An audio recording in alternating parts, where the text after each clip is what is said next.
Relato: el manicomio cerrado.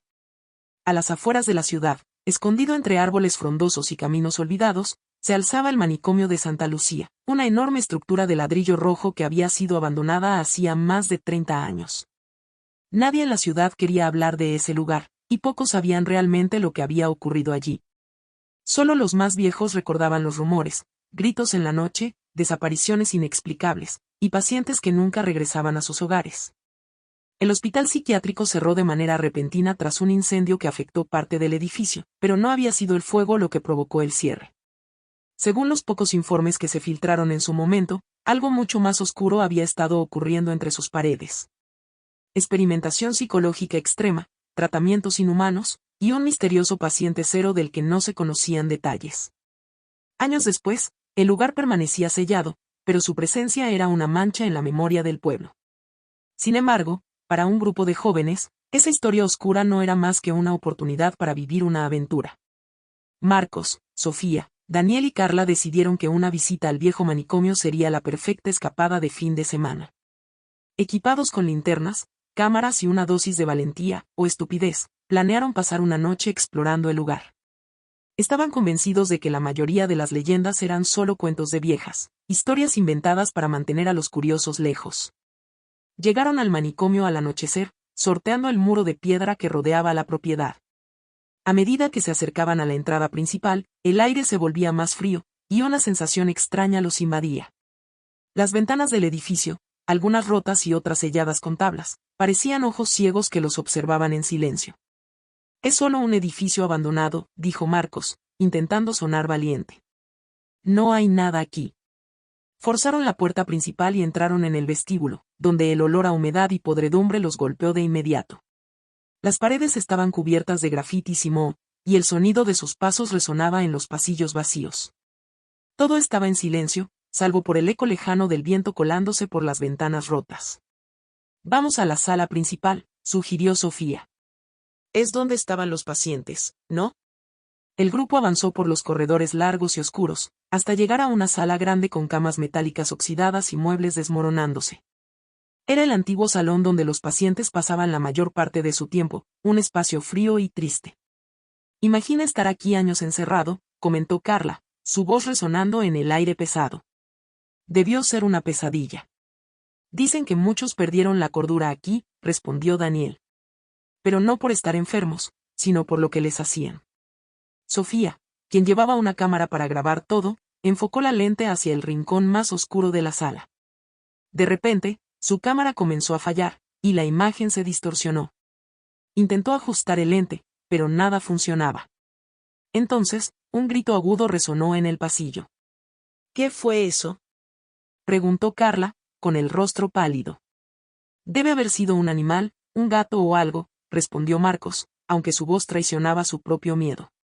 Decidieron seguir el sonido, avanzando por un estrecho corredor que los llevó a la sección más antigua del manicomio, un ala del edificio que había sido sellada tras el incendio. Las puertas de metal estaban dobladas y carbonizadas, y las paredes tenían manchas oscuras. A medida que avanzaban, el frío se intensificaba, como si algo maligno los estuviera rodeando. De pronto, encontraron una puerta entreabierta que daba a una sala de tratamiento. Dentro había una camilla sucia, atada con correas rotas, y varios instrumentos médicos esparcidos por el suelo. Pero lo que llamó la atención de todos fue la figura que se movía al fondo de la habitación. Era un hombre, o algo que había sido un hombre.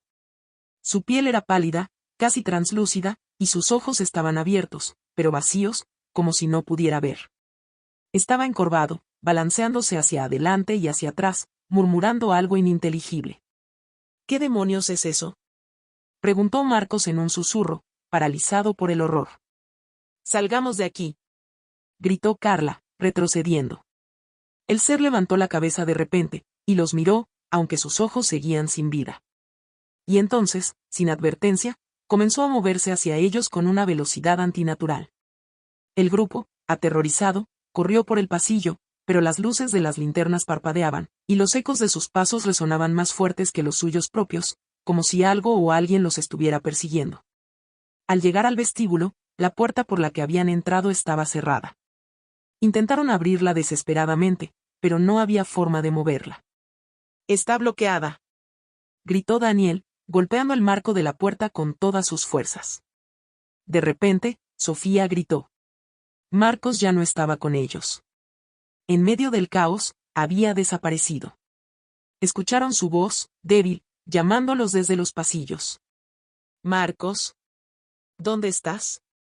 Gritó Carla, con lágrimas en los ojos. El eco de su voz se desvaneció en la distancia, y de pronto, un profundo silencio cayó sobre ellos. Sofía apuntó su cámara hacia el pasillo, y por el visor, vio algo que los otros no podían ver. Allí, de pie en la oscuridad, estaba Marcos, pero no estaba solo. Junto a él, esa misma figura pálida y desfigurada lo sostenía, susurrándole al oído. Vengan, dijo Marcos, con una voz extraña y vacía. Los demás retrocedieron horrorizados, mientras la figura arrastraba a Marcos de vuelta hacia la oscuridad, perdiéndose en las sombras. Desesperados, intentaron buscar otra salida, pero el edificio parecía cambiar con cada giro. Los pasillos se alargaban, las puertas que antes estaban abiertas ahora estaban cerradas, y los ecos de sus propios gritos los confundían. Estaban atrapados. Finalmente, llegaron a una ventana rota, pero cuando intentaron salir, las manos frías y huesudas de múltiples figuras surgieron de la oscuridad, agarrándolos uno por uno. El último grito de Sofía se ahogó cuando las sombras la cubrieron. Al día siguiente, las autoridades encontraron el manicomio vacío, como siempre. No había señales de los jóvenes, salvo por una cámara rota en el suelo, en la que se reproducía un último y perturbador video. El lente mostraba el vestíbulo vacío del manicomio, y una sombra al fondo que se desvanecía en la oscuridad, justo antes de que la pantalla se volviera negra. Nadie volvió a hablar del manicomio de Santa Lucía, pero ahora los viejos del pueblo lo advertían con más firmeza: nunca entres allí.